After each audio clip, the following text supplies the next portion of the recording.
Hi అండి. నమస్తే. నేను మీ మానస. వెల్కమ్ బ్యాక్ టు ఎంఎండెమ్స్ క్రేజీ కిచెన్.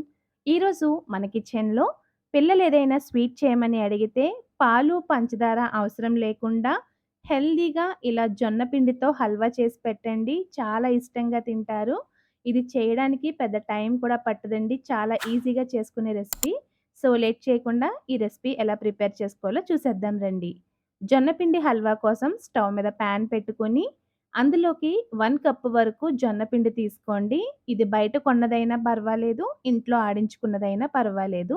ఇప్పుడు మంటని లో ఫ్లేమ్‌లో పెట్టి 3-4 నిమిషాల పాటు డ్రై రోస్ట్ చేసుకోవాలి.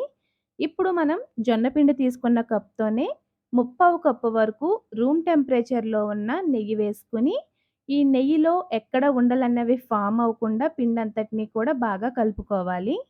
ఎక్కడైనా ఉండలు ఫార్మ్ అవుతున్నట్లు అనిపిస్తే గరిటెతో ఈ విధంగా వెంటనే అయితే బ్రేక్ చేసేసుకోండి.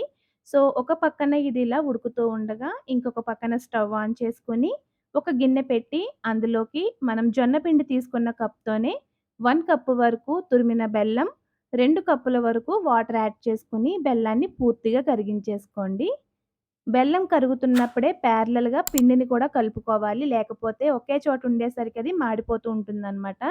సో, చూసారు కదా! ఇలా ఒక 5 నిమిషాలకి మనకి నెయ్యయితే మరగడం స్టార్ట్ అవుతుంది. ఇలా మంటని లో ఫ్లేమ్‌లో ఉంచి కలుపుతూ ఉండగా ఒక 5, 6 నిమిషాలకి మనకి ఈ విధంగా అయితే కలర్ చేంజ్ అయిపోతుందండి.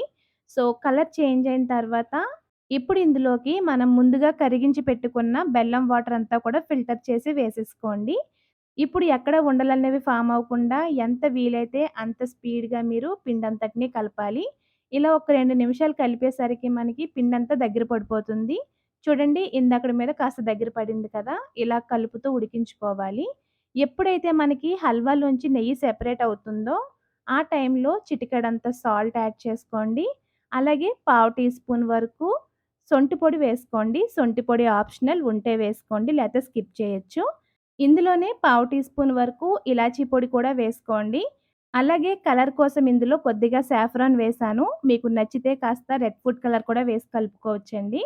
సో, ఇవన్నీ వేసిన తర్వాత బాగా కలిపేసుకున్నాక మనకి హల్వా ప్రిపేర్ అయిందో లేదో తెలుసుకోవడానికి స్పూన్‌తో కాస్త హల్వా తీసి వేస్తే అది ఇలా ముద్దలా పడాలండి. సో, అప్పుడు వెంటనే స్టవ్ ఆఫ్ చేసుకొని ఏదైనా కేక్ ట్రేకి గానీ లేదా స్టీల్ బాక్స్‌కి గానీ కాస్త నెయ్యయితే గ్రీస్ చేసి ప్రిపేర్ చేసి పెట్టుకున్న ఈ హల్వా అంతా కూడా అందులో వేసుకొని స్పాచులాతో ఈవెన్‌గా సర్దేసేయండి. ఇప్పుడు దీన్ని పక్కన పెట్టేసి పూర్తిగా చల్లారనివ్వాలి. చల్లారిన తర్వాత ఇది లైట్‌గా కలర్ అయితే చేంజ్ అవుతుందండి.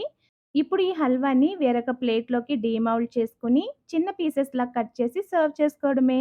దీన్ని ఫ్రిడ్జ్‌లో పెట్టుకుంటే 2, 3 డేస్ వరకు కూడా పాడవకుండా ఫ్రెష్‌గానే ఉంటుంది.